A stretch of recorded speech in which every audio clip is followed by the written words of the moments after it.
सरसब्ज जंगल के किनारे एक बड़ा गैंडा रहता था जिसका नाम था बैरम। इसका जिस्म एक चलती फिरती पहाड़ी जैसा था और इसके मजबूत सींग देखकर सब जानवर दूर भागते थे।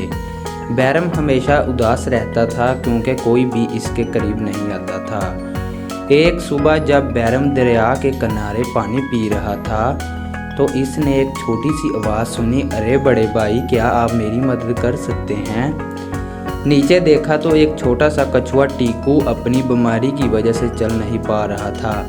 बैरम ने अपनी नाक से हल्का सा धक्का देकर इसे नदी से बाहर निकाला। टीकू खुशी से चलाया और कहा, आप तो बहुत अच्छे हैं, क्या आप मेरे दोस्त बन सकते हैं? बैरम पहली बार मुस्कराया था। इस दिन के बाद टीकू रोजाना बैरम के साथ वक्त गुजारता। वो इसकी पीठ पर बैठकर जंगल की सैर करता और बैरम इसे दरख्तों के सबसे ऊंचे फल तोड़कर देता।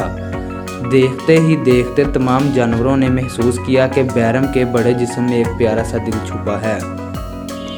अब जंगल में हर कोई बैरम का दोस्त बनना चाहता था, मगर सबसे अच्छी दोस्ती तो वही थी जो एक बड़े गैंडे और छोटे से कछुए के दरमियान थी। इनकी दोस्ती की मिसाल ने जंगल को हिला कर रख दिया।